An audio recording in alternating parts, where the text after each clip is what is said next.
going on, everybody? Thank you for tuning in to this week's Unbiased Hard Take. I have a big episode for you guys today. Very excited.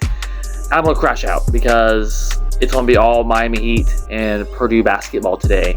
As we know, Purdue basketball lost in the Elite Eight, and the Miami Heat are in the play-in once again. So we're going to talk a lot about that and react to a couple other things in sports as well. So stay tuned. I'm going to get very angry here soon, so you don't want to miss it. It's going to be very entertaining.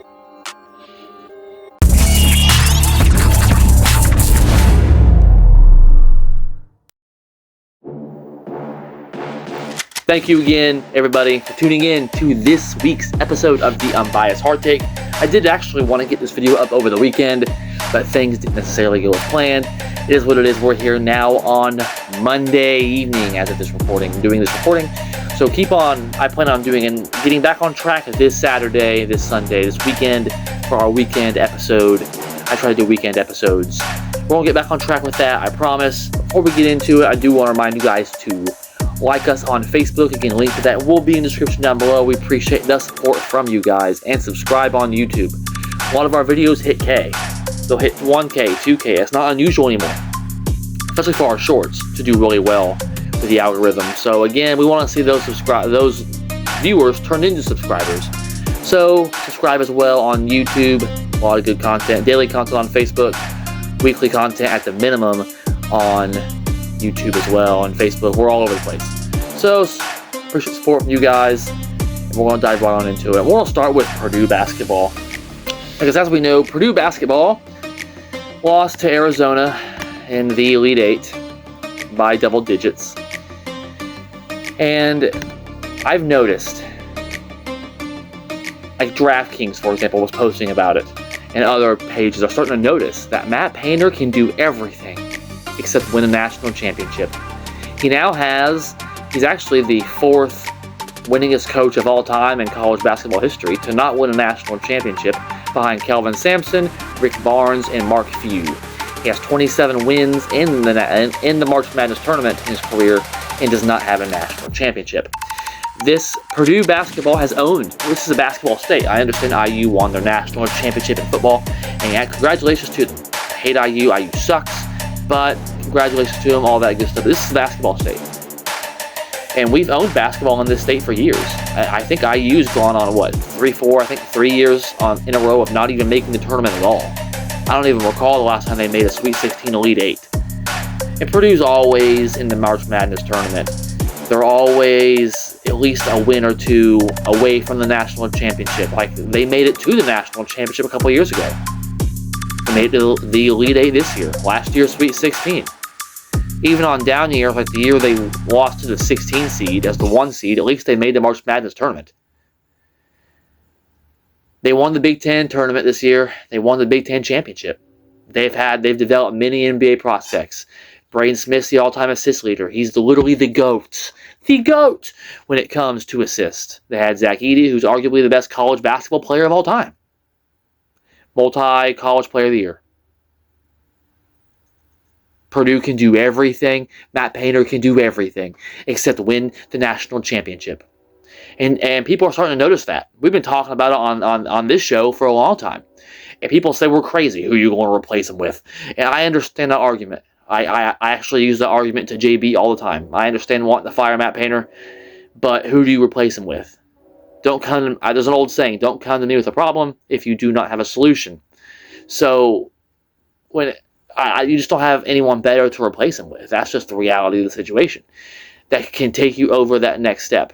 And Matt Painter is never going to win a national championship. He's just not that dude late in tournaments. He's not. He can do anything else for you. Literally anything else but win a natty. And Purdue's not a serious team because of that. I mean, the football program's a wreck.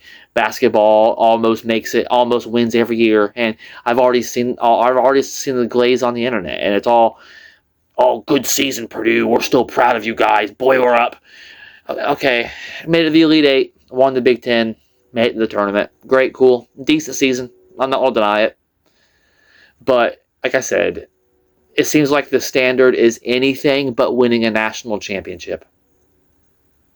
God forbid we do that. He can literally do anything else but that. And it's not like he's only in his first season. He's been the coach for a long time. Long time. He's going to be in the Hall of Fame. And deservedly so.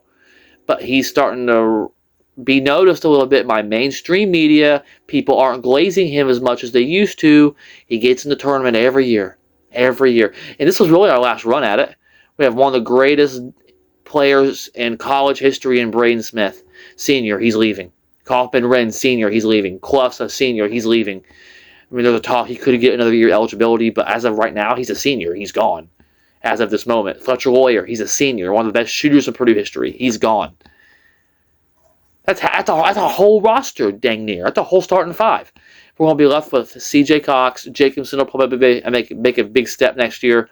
And we have some good recruits coming in this year, top 50 recruits.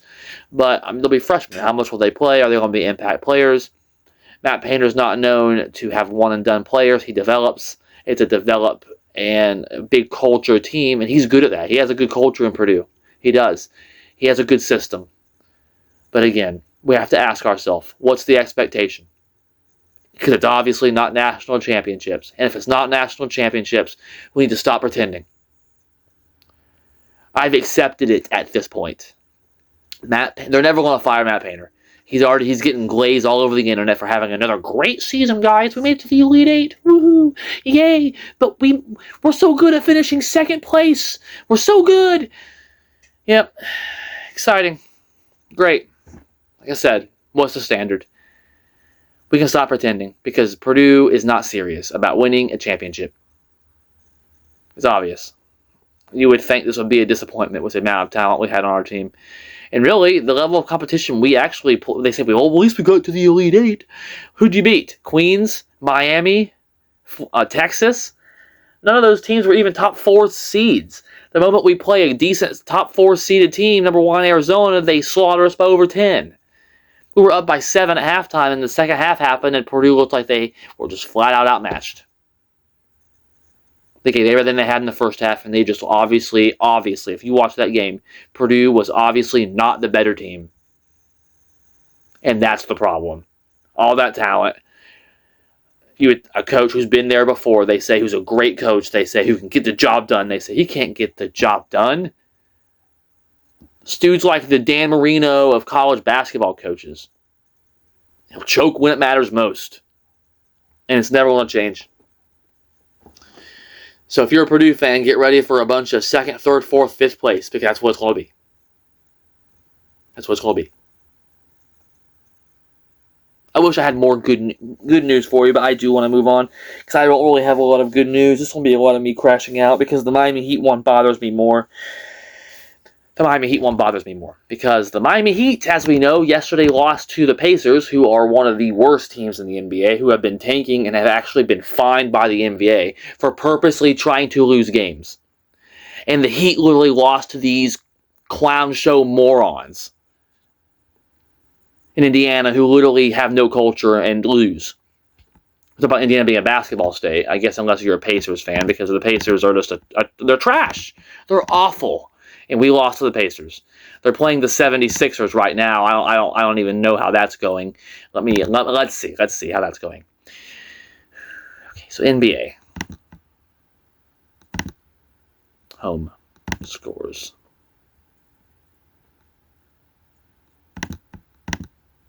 Yeah, they're playing the 76ers right now in Miami, and they're actually up by 12. Well, the third quarter will start because we know how the third quarter has been for Miami. So the Miami Heat right now have clinched a play-in spot, so even if they lose the rest of their games from here on out, they'll still at least be in the play-in. Again, I've posted on there, anything about the play-in, nothing's going to change in Miami unless we'd miss the playoffs. Because if we're going to be in the play-in again, obviously, and if we get in the playoffs from the play-in, I'm just going to snap. Because then nothing's going to change. We'll bring back the same core next year and Pat Riley, and then we'll say, see, we're a playoff championship contending team. We're in the playoffs. Again, what's the standard? I don't know. Well, I grew up as a Heat fan with Dwayne Wade, and Shaq, and Alonzo Mourning, and Gary Payton, and LeBron, Chris Bosh, Ray Allen, that group, the Heatles. It was about winning championships. And even this century, in 2020, and then that Nuggets final, they've been to the finals twice this century. But we've lost both times. No championship since LeBron. And that's not acceptable either. So let's look to see how the Miami Heat have finished since LeBron left. 2014, 10th place, missed the playoffs. 2015, 3rd seed, made the playoffs, didn't win the championship. 2016, 9 seed, missed the playoffs.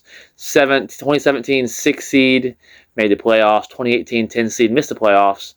2019, 5th seed. 2020, 6th seed.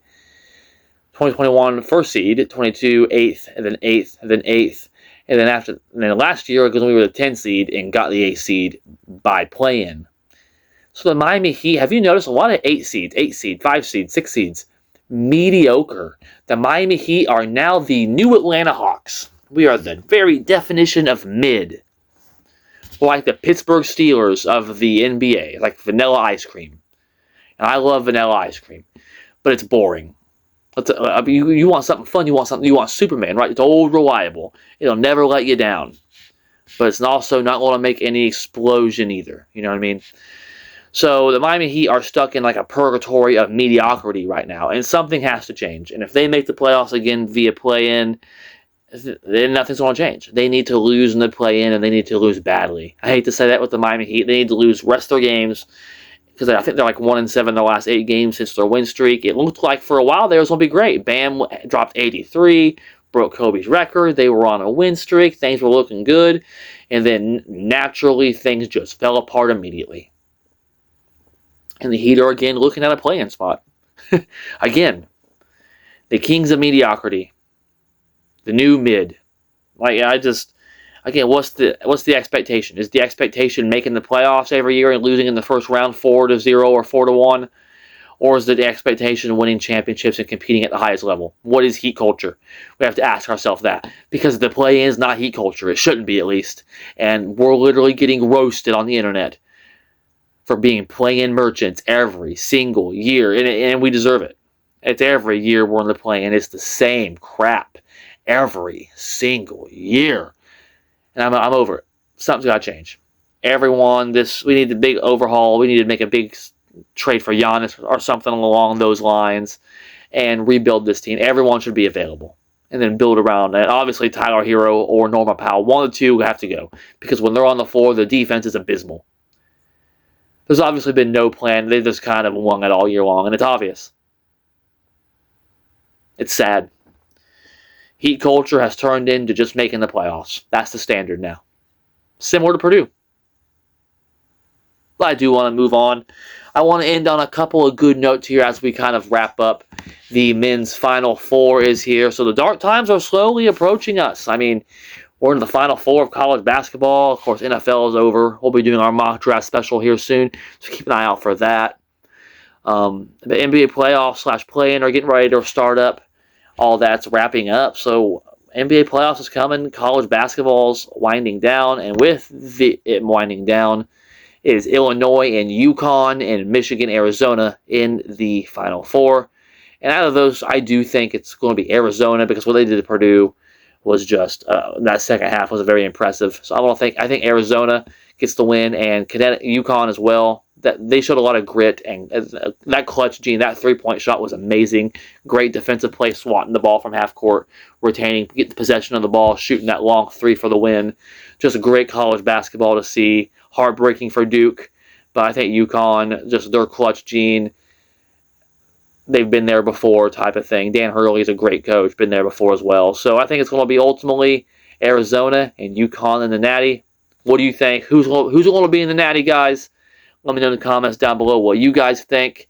And again, that's really all I have for this unbiased hard take. Again, crashed out on Purdue in the Miami Heat, but it was definitely needed and deserved. And Final Four is wrapping up. So we're excited for it. Dark times are coming up. Will be a lot of college basketball. Look for a short this week on some updated things of that nature. So look for some more coverage this week on YouTube. I appreciate the support from you guys. And until next time, let's go Heat. Go Pat, go. And bowler up, baby. See y'all this coming week.